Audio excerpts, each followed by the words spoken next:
Assalamualaikum warahmatullahi wabarakatuh. Waalaikumsalam warahmatullahi wabarakatuh. Bismillahirrahmanirrahim. Alhamdulillahirabbil alamin. Wa ala umuri dunya waddin. Wa na'udzu billahi min syururi anfusina. Wa Allahumma salli wa sallim wa barik ala nabiyyina Muhammad wa ala alihi wa ashabihi wa man tabi'ahum bi ihsanin ila yaumiddin. Raditu billahi rabban wa bil islami dina wa bi Muhammadin nabiyyan wa rasula. Rabbana zidna ilma warzuqna fahma waj'alna min ibadika sholihin, amin. Bapak Ibu jamaah salat subuh dan kajian ilmu Masjid An-Nur rahimakumullah. Alhamdulillah, puji dan syukur kita kepada Allah Subhanahu wa taala dengan selalu mengucap segala pujiannya miliknya, alhamdulillah, dan berusaha menggunakan setiap karunia nikmat yang kita terima darinya untuk lebih mendekatkan diri kita kepada Allah, baik nikmat yang lahir maupun nikmat yang batin. Teriring salawat dan salam semoga senantiasa terlimpah curahkan pada junjungan kita Nabi Muhammad sallallahu alaihi wasallam. Beliau sebagai uswatun hasanah, sebagai inspirator dunia untuk mewujudkan suasana hidup yang rahmatan lil alamin, yang penuh welas asih, yang penuh kasih sayang di dalam kehidupan semesta ini.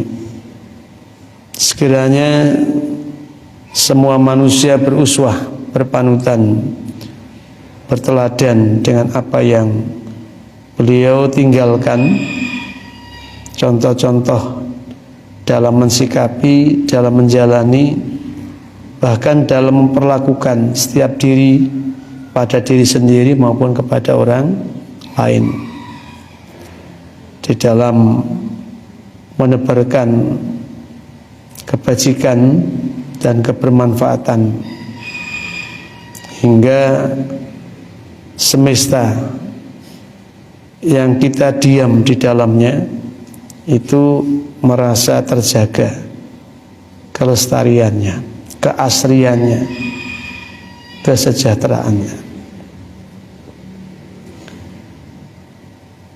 Di dalam kita berusaha untuk beruswah agar kita menjadi orang yang istiqomah, tentu tawasau bil haq, tawasau bis sabr harus kita lakukan secara terus-menerus, berkelanjutan, saling mengingatkan agar kita bisa berdiri tegak di atas yang benar, dan saling mengingatkan agar sabar di dalam menjunjung tinggi menegakkan kebenaran.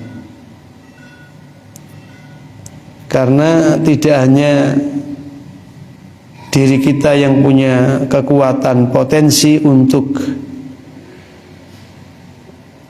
terjatuh di dalam kelemahan, kekurangan, tetapi di luar diri kita juga ada kekuatan dahsyat yang yuwaswisu fi sudurinas, tiada henti selalu membisik-bisikkan di dalam jiwa kita sebagai manusia keburukan-keburukan minal jinnati wan nas, dari golongan jin maupun dari golongan manusia. Jadi usaha untuk istiqomah, usaha untuk mencari peringatan, tausiah itu adalah mutlak dilakukan secara kontinu, karena memang tantangan kita adalah adanya kekuatan internal yang namanya nafsu dan adanya kekuatan syaitaniah yang dari golongan jin maupun dari golongan manusia yang tiada henti mencambuk kita untuk menjadi yang melampaui batas, melampaui kewenangan, kemudian maksiat, berpaling, melanggar, bahkan melawan ketentuan yang dibuat oleh Allah yang Maha Tahu, agar kita hidup bahagia, agar kita hidup selamat dunia akhirat, dibelokkan, diihwa dan disesatkan, dijerumuskan sehingga nggak sampai. Di antara panduan yang Allah berikan kepada kita ada dalam surat Al-A'raf, surah yang ke-7, pada ayat yang ke-200. Setelah Allah memerintahkan agar hidup kita itu mengambil jalan memaafkan, mengajak dalam kemakrufan, dan berpaling dari perilaku bodoh atau menghindar dari komunitas jahilin, Allah memberitahukan a'udzubillahi minasyaitonirrajim wa imma ya'nzaghannaka minasyaitoni zaghun fasta'in billah wa imma yanzaghannaka minasyaitoni nazghun fasta'id billah. Dan sekiranya benar-benar akan menyesatkanmu, akan membelokkanmu, akan mencabutmu dari kebenaran, minasyaitoni, dari langkah-langkah, dari bisikan-bisikan, dari tindakan-tindakan setan, minasyaitoni, dari setan, nazgun, sebuah bisikan, sebuah dorongan yang mengajak dalam kekeliruan, kesalahan, mendorong untuk melakukan pelanggaran atau perlawanan dengan ketentuan Allah dan percontohan Rasulnya. Fasta'id billah, fasta'id billah, maka hendaklah kamu minta perlindungan dengan Allah, minta pengayoman dengan Allah, minta dijaga dengan Allah. Innahu sami'un alim, sesungguhnya Allah itu maha mendengar, Allah itu maha mengetahui.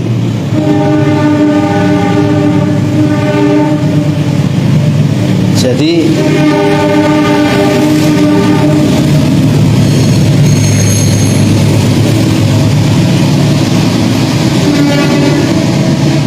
tidak ada seorang pun manusia yang tidak tertimpa atau mengalami gangguan dari setan. Ya. Tidak orang melarat, tidak orang kaya, tidak orang bodoh, tidak orang pintar, tidak orang jelata, tidak penguasa, semuanya punya potensi untuk mengalami penyesatan yang dilakukan oleh setan. Karena memang setan sudah bersumpah kepada Allah akan menjerumuskan anak Adam dari jalan Allah untuk menjadi pengikutnya. Untuk menjadi pengikutnya. Nah, ayat ini menceritakan mengenai Nabi Muhammad SAW, orang yang sudah dijaga oleh Allah kemaksumannya, jiwa raga dijaga oleh Allah untuk tidak terjatuh dalam dosa. Itu diwanti-wanti oleh Allah, dan sekiranya ada bisikan, ada kekuatan dorongan yang akan menggelincirkanmu dari kebenaran, yang itu kau rasa berasal dari setan, maka hendaklah kamu minta pengayoman, minta perlindungan dengan Allah Subhanahu wa ta'ala. Jadi orang-orang yang alim pun itu mengalami gangguan dari setan, apalagi yang tidak alim. Orang yang memiliki kekuasaan, kekuatan pun itu mengalami gangguan dari setan, apalagi orang yang tidak mempunyainya.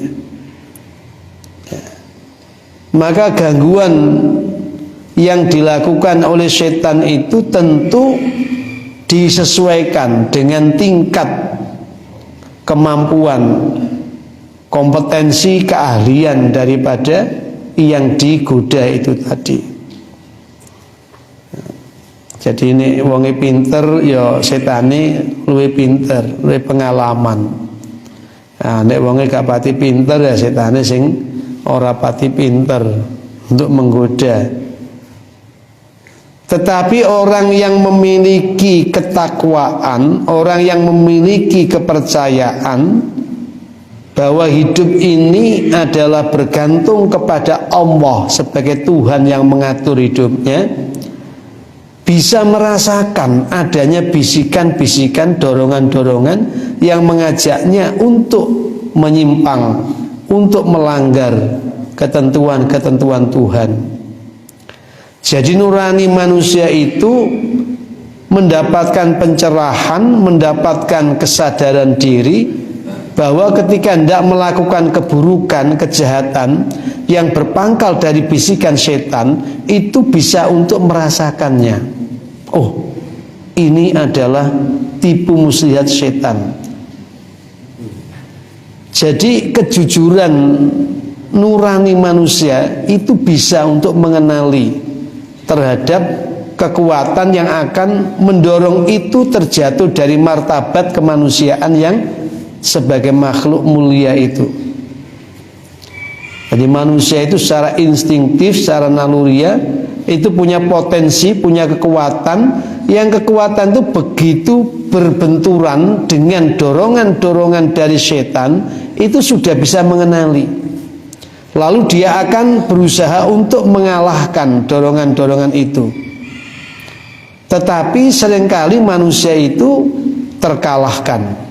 Ya gampangannya orang ngomong itu ya, kalau pendekatannya pendekatan medis, di dalam diri kita itu ada imunitas, ada kekebalan, ada kemampuan untuk membentengi dari serangan-serangan virus, dari serangan-serangan bakteri. Jadi di dalam diri kita itu secara alami sudah ada kekuatan-kekuatan yang dijadikan oleh Allah sebagai tentara-tentara diri kita untuk membentengi agar kita tidak menjadi yang sakit, yang sering kita sebut dengan imunitas, daya tahan tubuh. Ya. Ilmu imunologi itu kemudian semakin luas jabarannya ketika kasus COVID kemarin itu tumbuh kembang, lalu kita diberi pengertian-pengertian yang luar biasa. Itu disadarkan. Nah, imunitas itu bergantung dengan ragam aktivitas dan ragam nutrisi yang diasup, ya. Jadi kalau nutrisinya sempurna, ya, esuk-esuk ini wis ana teh jahe misalkan, gitu. Wis ada menu-menu yang bisa untuk, ya, diubah menjadi kalori, menjadi energi, maka imunitasnya kemudian menjadi kuat, ditambah dengan ketenangan hati, kedamaian jiwa, gak stres, ya. Sehingga pasukan yang dijadikan tentara oleh Allah berupa apa itu imun tadi itu bisa untuk melawan. Tetapi kalau tidak mampu, ya harus fasta'id billah, diayomi, dilindungi, ya, dibantu. Wah, akhirnya kita memperbanyak konsumsi protein, kemudian kita memperbanyak untuk mengkonsumsi apa itu gizi, gitu, untuk membantu. Di dalam jiwa manusia pun ada potensi daya kekuatan yang disebut dengan nurani, ya. Nurani manusia itu peka, tidak pekok, peka. Bisa mengenali kebaikan dan keburukan, bisa mengenali kekuatan-kekuatan yang ingin untuk menghancurkan kebaikannya, ingin untuk meluruhkan daya istiqomah di dalam kemuliaannya. Itulah yang kemudian disebut dengan nazgun. Dia adalah dorongan-dorongan yang menyesatkan, dorongan-dorongan yang membelokkan, yang mencabut akar-akar keimanan, akar-akar kekuatan, kepercayaan, keyakinan. Dari nazgun itu minas syaitan, dari syaitan. Alladzi waswisu fi suduri, dia menyusup di dalam jiwa manusia lalu mengkontaminasi nurani manusia itu sehingga mengalami kekacauan. Jiwa manusia itu kemudian mengalami kegamangan, galau. Barang yang jelas haram menjadi remang-remang, dan yang remang-remang itu menjadi halal. Akhirnya apa? Dia terjebak di dalam pembelokan yang dilakukan oleh setan itu. Maka untuk melawan kekuatan yang demikian tidak cukup mengandalkan potensi diri yang namanya takwa, tetapi harus fasta'id billah, minta pengayoman, ya, kepada Allah Subhanahu wa taala. Qul a'udzu birabbil falaq min syarri ma khalaq. Jadi minta pengayoman, perlindungan kepada Allah, karena Allah itu yang mencipta semua. Semua yang dicipta oleh Allah. Setan dicipta oleh Allah itu ya ono manfaate ya ono madharate. Manfaate awak dhewe iku iso berkompetisi, mengembangkan diri supaya kita jadi yang tangguh, tumbuh dan kemudian berkembang menjadi orang yang tetap dalam kesolihan. Itu manfaatnya. Karena apa? Kita disadarkan ada musuhmu. Nah, di dalam kehidupan ini kalau tidak dilatihkan, ketika kita disuruh untuk memilih musuh, itu biasanya milih yang paling ringkih, milih yang gampang dikalahke supaya menang. Padahal Allah itu menghendaki musuh itu harus yang lebih hebat daripada kamu, sehingga kamu semakin punya daya tahan ketika harus bermusuh dengan orang yang demikian itu. Tidak loyo, ya, tidak lemes, tidak mengabaikan bahwa kamu diberi kekuatan bisa mengalahkan besi. Andaikan yang menjadi tantanganmu adalah besi yang kerasnya seperti itu. Besi dilumerkan oleh manusia, bisa, ya, karena manusia punya kekuatan yang lebih dahsyat daripada sekedar besi tadi itu misalkan. Jadi orang aneh nek mendelok ana wong iso apa kuwi ngeluk wesi, nglumerne wesi. Tidak aneh, kenapa? Karena manusia itu punya daya melebihi daripada kekuatan yang ada di semesta ini, ya. Nah, Ketika ditegaskan bahwa setan itu musuh yang paling nyata bagimu, ya ambillah dia sebagai musuh kamu, jangan sebagai kawan kamu. Maka ketika hati nuranimu itu jernih, pikiranmu tenang, jiwamu itu damai, maka gerakan sekecil apapun yang dilakukan oleh setan untuk menggelincirkanmu akan bisa terasa. Duh, ikilah perbuatan sing enggak bener. Loh, ikilah perbuatan sing enggak tepat. Maka untuk bisa menghindar dari itu, fasta'id billahi minasyaitonir rajim. Maka kamu hendaklah minta perlindungan dengan Allah dari muslihat-muslihat setan, dari dorongan-dorongan penyesatan dan pembelokan setan itu.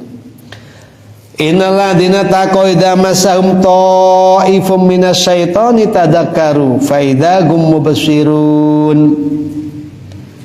Sesungguhnya orang-orang yang bertakwa, yang tadi berada dalam ketaatan kepada Allah, yang berusaha menjaga dirinya untuk bisa istiqomah di jalan Allah, idza masadhum ta'ifum minasyaiton, apabila telah menimpa kepada mereka segolongan dari setan, apabila telah dirasakan oleh mereka itu adanya kekuatan-kekuatan yang ingin untuk menggelincirkan dan menjerumuskannya dari jalan kebajikan dan kebenaran, dari golongan setan itu, tadzakkaru, mereka ingat, mereka eling. Ya, jadi orang-orang yang memiliki daya ketakwaan, orang-orang yang selalu istiqomah dalam kebaikan dan kebenaran, melatih diri dalam hal yang baik dan benar, dan dia sudah bisa istiqomah, maka ketika ada dorongan-dorongan, kekuatan-kekuatan yang itu dibarengi oleh sifat-sifat setan, maka dan dia bisa mengenali, dia bisa untuk mengambil sikap, lalu dia ingat dan mengambil langkah untuk menjaga diri tidak sampai terjerumus di dalam kumpulan perilaku orang-orang yang seperti setan tadi itu.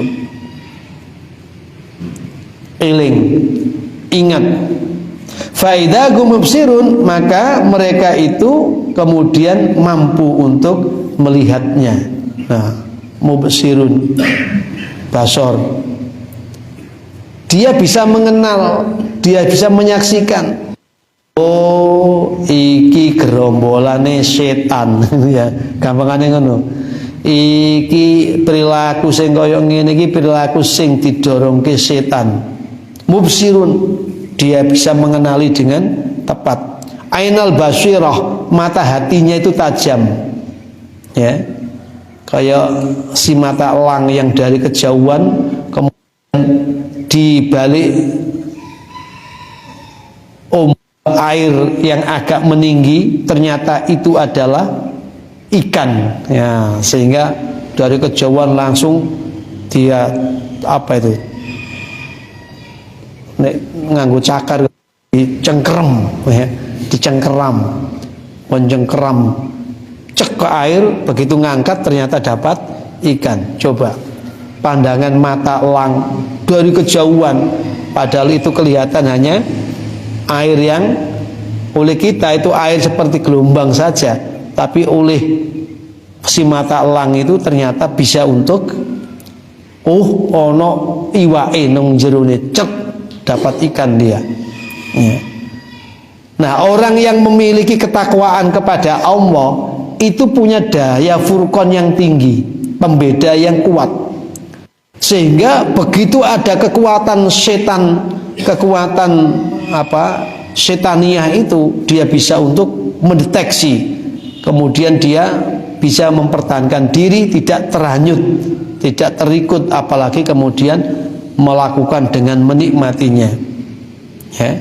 Jadi orang yang bertakwa itu mubsirun, bisa untuk melihat dengan gamblang, dengan cetha terwelo-welo, gitu ya, terhadap sesuatu yang itu berawal berpangkal dari laku setan yang diembus-embuskan oleh setan tadi itu. Wa ikhwanuhum yamudunahum fil ghayyi tsumma la yuksirun. Wa ikhwanuhum, dan adapun saudara-saudara mereka, saudara mereka ya siapa? Saudara-saudara setan kuwi, menungso-menungso sing tidak bertakwa tadi itu. Yamudunahum, mereka itu berlama-lama bersama mereka, kolaborasi. Jadi ini orang tadi bertakwa itu mengenali terhadap keburukan, bisa memilah dari kebaikan-kebaikan yang ada, kemudian bisa untuk menempatkan diri yang tepat, tidak terhanyut di dalam keburukan itu. Tapi kalau saudara-saudara mereka itu akan saling berkolaborasi fil ghayyi, dalam kejahatan, dalam kesesatan, dalam keburukan. La yuksirun, kemudian mereka tidak mampu untuk memotongnya, memangkasnya. Sudah apa ya, kait kelindan, sudah balung sumsum, sehingga sulit untuk dipisahkan, sulit untuk diputus mata rantai daripada kolaborasi antara dirinya dengan setan itu tadi. Jadi mulane nek ana wong kuwi nek biasa nglakoni elek terus disebut setan, itu ya memang untuk memilah, memisahkan antara dirinya sebagai manusia dan dirinya sebagai pengikut setan. Itu nggak bisa, karena nggak bisa, la yuksirun, mereka tidak bisa untuk memotong, menyudahinya, itu nggak bisa. Mula nek wong kumpul karo wong sing apik, kecenderungannya dadi apik. Wong nek kumpul nang wong elek, kecenderungannya dadi elek. Karena itu dalam teori perilaku yang mempengaruhi manusia di antara milieu, lingkungan, kawan. Sopo kawannya, siapa temannya? Anil mar'i la tas'al wasal an qarini fa innal qarina bil muqarrani yaqtadi. Orang itu jangan kau lihat siapa dia sebagai individu murni, tidak. Tapi cobalah tanya siapa kawannya. Karena kawan itulah sebenarnya yang menyertai terhadap orang itu. Ya. Jadi kawan itu yang akan bisa memberikan petunjuk. Ya. Jadi kalau kita itu membentuk milieu, membentuk lingkungan, membangun persahabatan, ya lihat siapa sahabatnya itu. Kalau sahabatnya itu orang-orang baik, maka dia cenderung menjadi baik. Maka di dalam riwayat disebutkan seseorang itu tergantung pada agama kawannya. Ya. Jadi orang itu tergantung agama kawannya. Kalau dalam hadis yang berbeda disebutkan manusia itu pada dasarnya fitrah, tetapi kedua orang tua sebagai milieu pertama, sebagai lingkungan awal anak mengenal kehidupan, itu menentukan apakah jadi Yahudi, menjadi Nasrani, atau menjadi Majusi. Nah, disinilah pentingnya kita membangun sebuah persahabatan. Maka persahabatan dengan setan itu melanggengkan mereka di dalam kejahatan, di dalam kesesatan, di dalam keburukan. Lalu membuat mereka tidak bisa lepas dari komunitas itu. Nah, karena itu ya golek konco ya jadi penting ini ya. Nah, sing gawene ning masjid biasanya ya ora pati seneng ngumpul karo sing gawene alun misalkan ya pertelon. Ya memang itulah hidup. Ya, hidup seperti itu. Dia akan mencari komunitas yang memiliki karakter yang mirip atau sama dengan dirinya. Nah, oleh karena itu untuk bisa kita istiqomah dalam kebaikan, maka kita ciptakan lingkungan yang baik untuk mendukung, mensupport daya yang ada pada diri kita ini. Nah, menciptakan lingkungan yang baik, lingkungan yang berpihak pada kebenaran, diantaranya ia melalui kajian-kajian, pemahaman-pemahaman ayat-ayat Allah, supaya ketika ayat Allah itu dibaca akan menambah keimanan, daya kepercayaan yang ada pada diri kita. Ketika ayat-ayat Allah itu dibaca, membawa kita semakin berserah diri hanya kepada Allah. Kenapa? Karena tidak ada daya kekuatan yang kita punya, melainkan itu semua dari Allah. Tidak bisa mengerjakan apapun dalam hidup kita ini tanpa pertolongan dari Allah Subhanahu wa ta'ala. Maka Allah tidak boleh ditinggalkan dalam setiap langkah kita. Jika kita meninggalkan Allah dalam langkah kita, maka kita akan dikerubuti, tidak hanya dikerumuni, dikerubuti oleh yang namanya kekuatan syaitoniyah. Nah, kalau sudah kekuatan syaitoniyah itu yang mengerubuti, boleh jadi kita akan kalah, dan kemudian sifat-sifat syaitoniyah itu lalu melekat menjadi sifat-sifat kita juga. Ibarat besi, kalau dia dekat dengan yang namanya magnet, maka dia juga akan bisa bersifat seperti magnet. Manusia bisa seperti malaikat, manusia bisa seperti setan, tergantung daya potensi yang ia berdekatan dengannya.